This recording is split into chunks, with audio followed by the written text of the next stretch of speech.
Yes, it's Jerry O'Green, Black Student Advocate, here with Steve Figueroa. Steve, also Miss Freeman, is it okay if I record this conversation and publicize it later? Absolutely. Absolutely. Steve, finally we had opportunity. Well, this is actually our second opportunity to work together. Steve, give me your history and how long you've been doing advocacy and helping students. Sure. My name is Steve Figueroa. I've been an education advocate since 1985, originally for my son and family members and friends, beginning in the Victorville area, Hesperia, high desert of Southern California, known as the Inland Empire. My training consists of 504 training from the William Bolger Management Academy when I worked for the post office.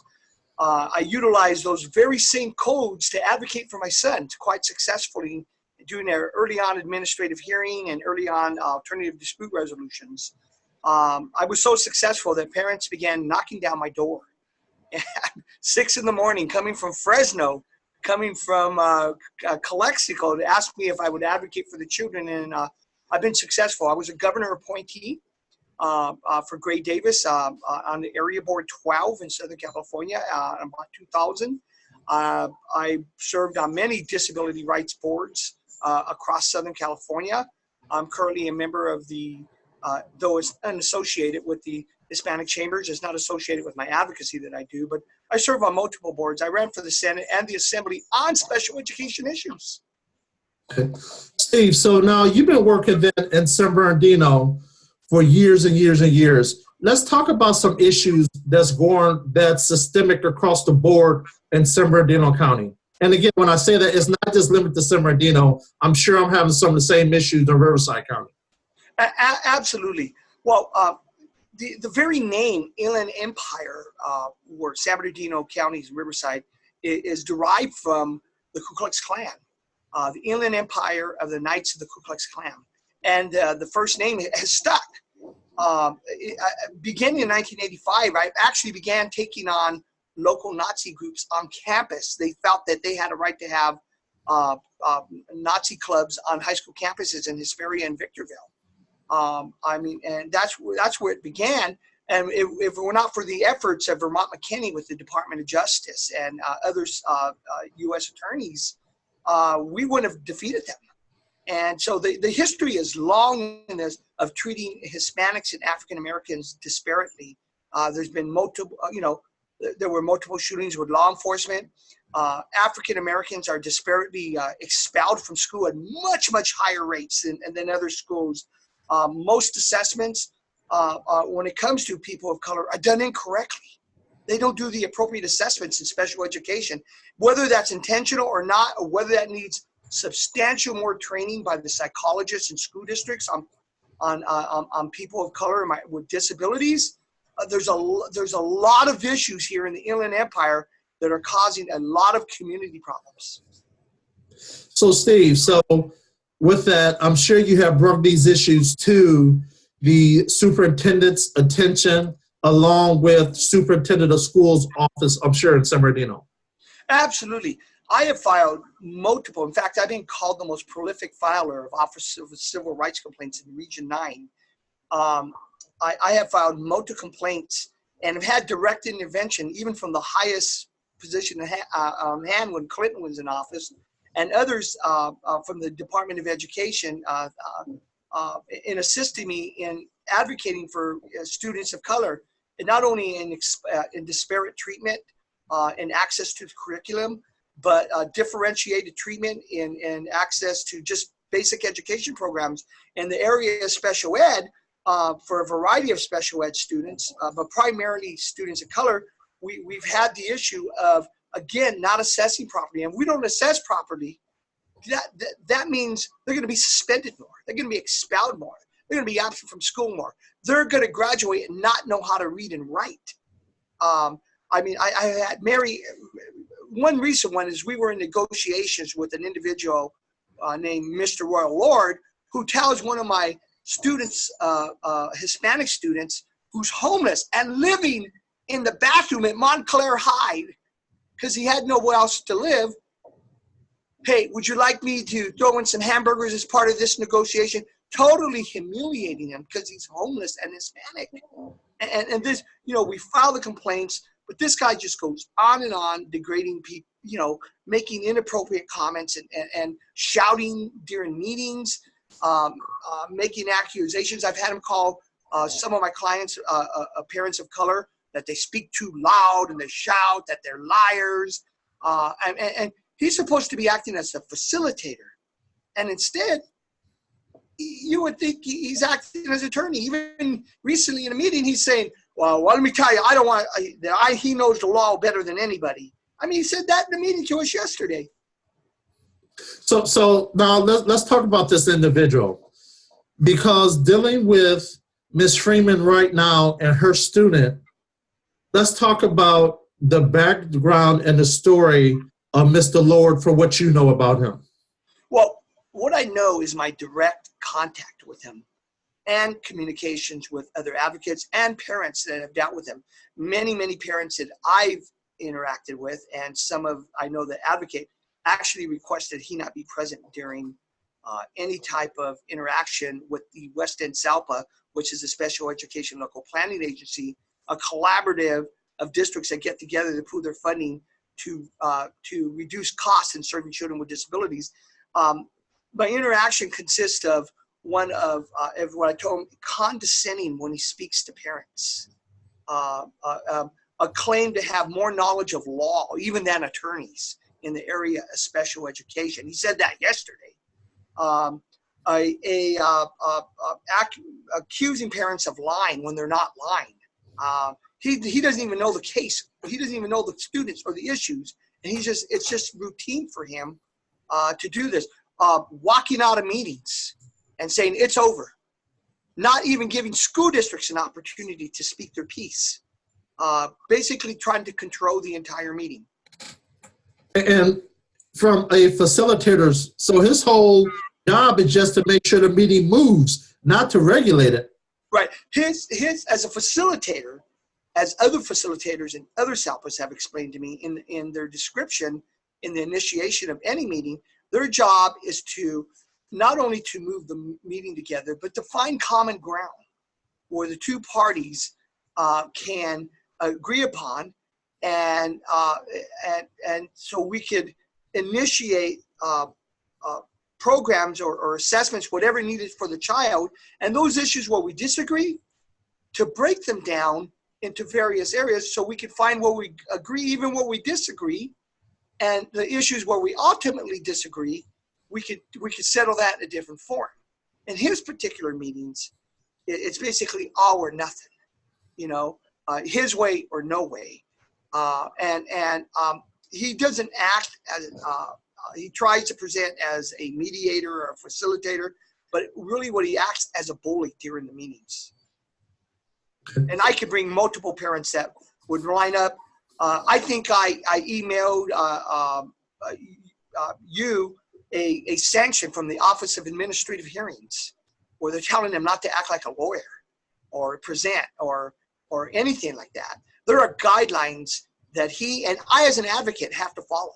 They're set by the Attorney General's office. Parents have a right to an advocate, a non-attorney parent advocate under 20 U.S.C. 1415H and 56500.3 and .7 that can assist them, advise them, that can they can consult for, that can accompany them, and if the parent don't know the answer, they can say, my advocate knows the jargon. Can he explain it better?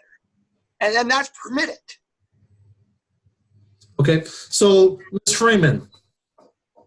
Yes. Let's have you come in now. So let's talk about what happened over the last, say, since Friday till now. So give the scenario of you wanting your child to go to a certain school and they want to move your student, correct? Yes.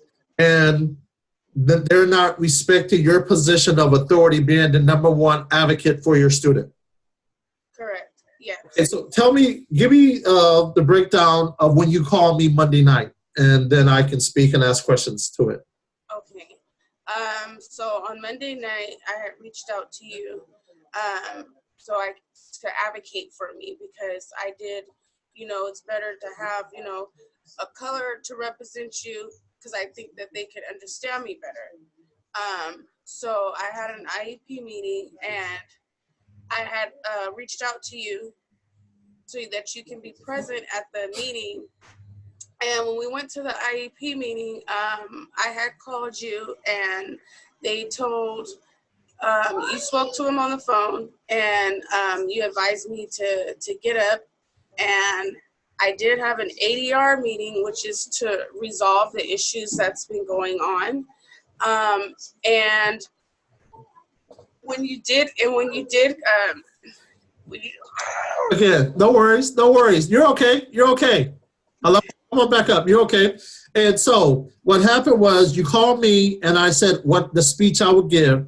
So Tuesday during the meeting, what I said was, being that you're the most valuable advocate and franchise player for this team, and everyone else is interchangeable and role players, that they need to respect your position.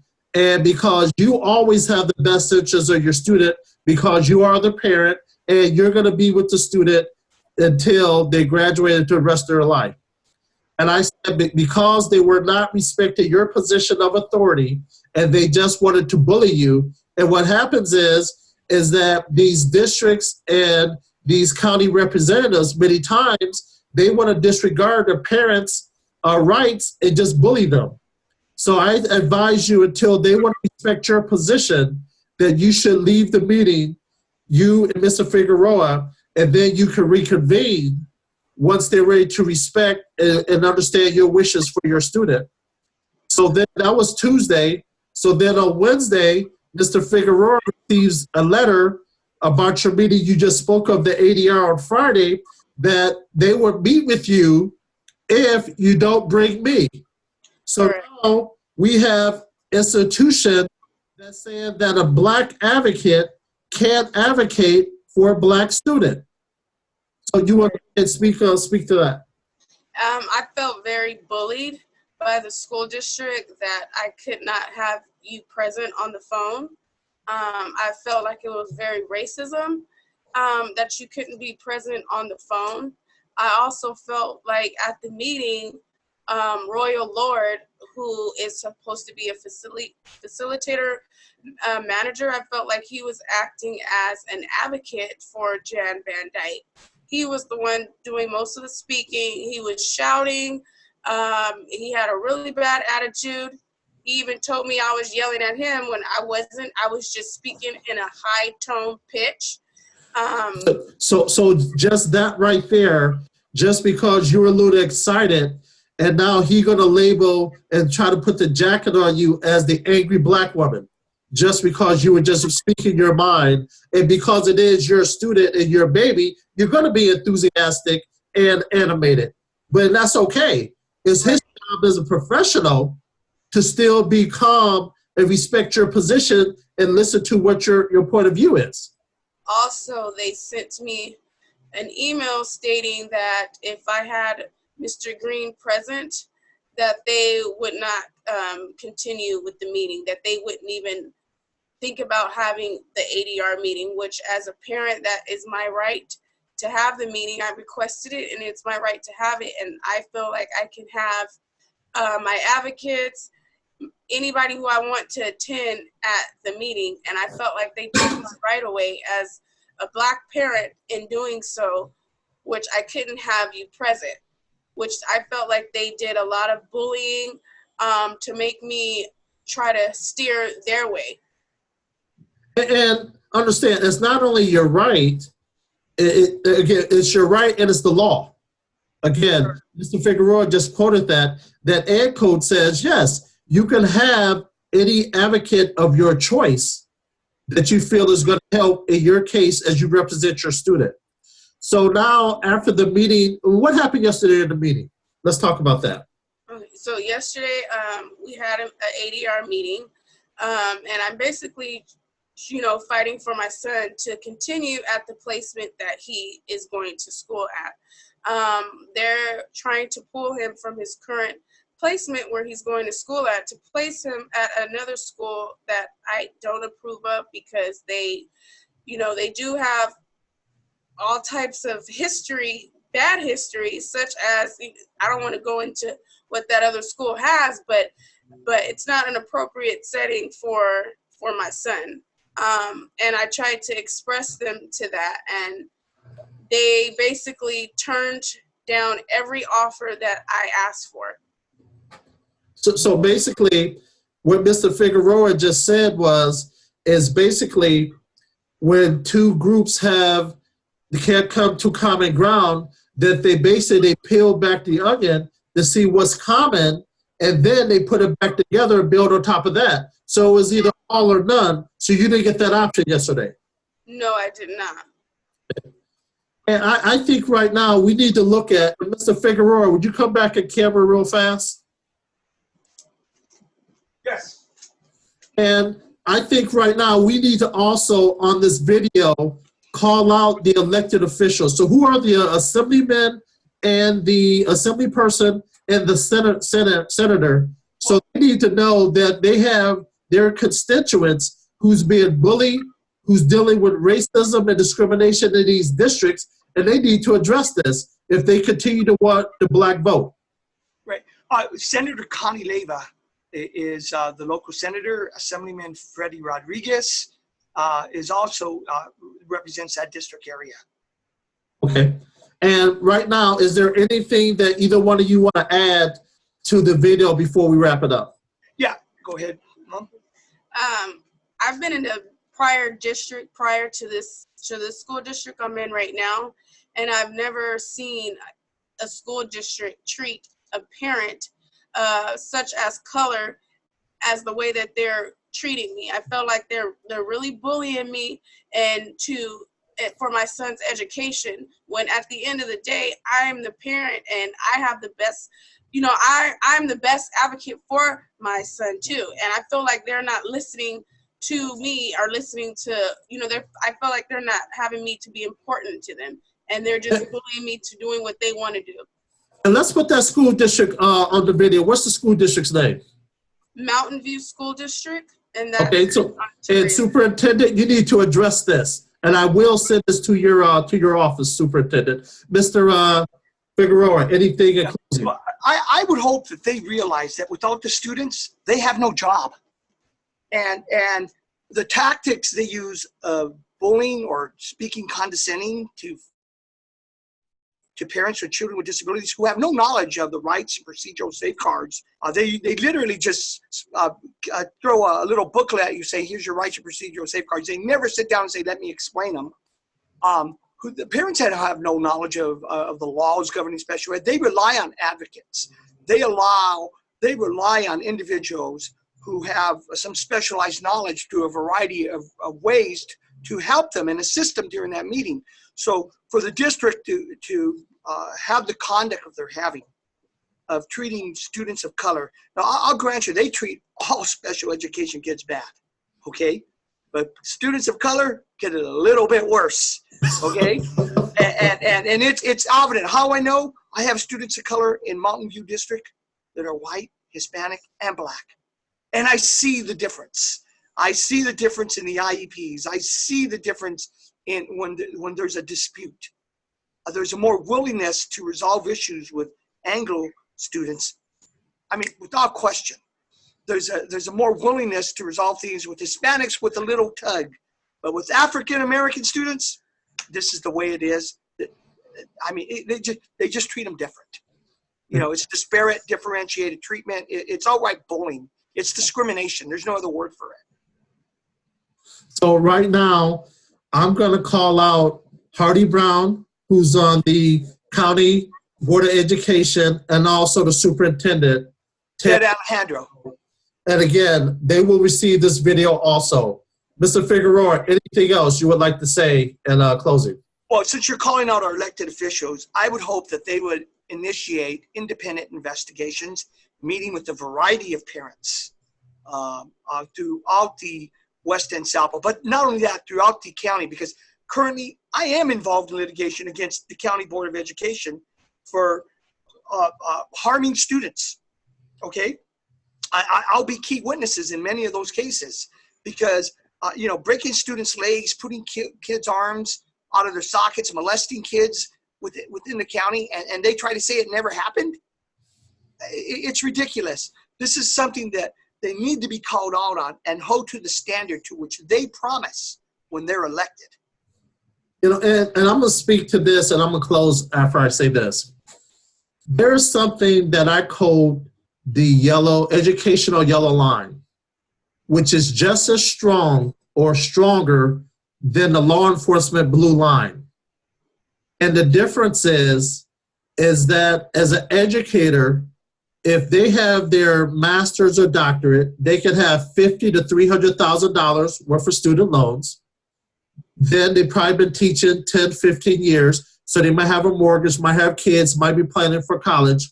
So many times their hands are tied because it's a personal dilemma for them seeing what's to be done, what is right, versus speaking out, because once you speak out, you're blackballed. You're not going to get hired by any other district because you're not a team player. And that's what I've been seeing as an advocate.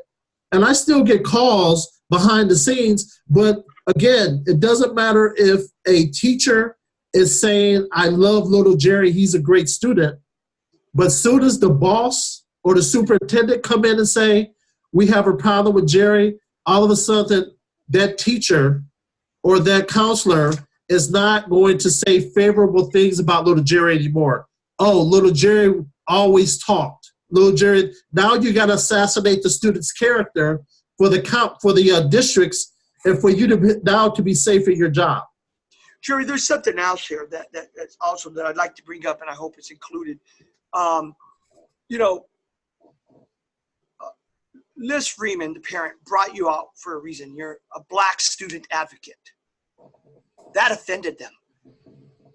She has a right not just to choose an advocate of her choice, but if she wants a black student advocate, she has the right to a black student advocate. And if that offends Mountain View School District, shame on them. They discriminate. A black student has a right to a black student advocate if that's what they want. And that has been deprived of them. There you go. Again, Ms. Freeman, Mr. Figueroa, thank you again. This is Jerry L. Green, Black Student Advocate.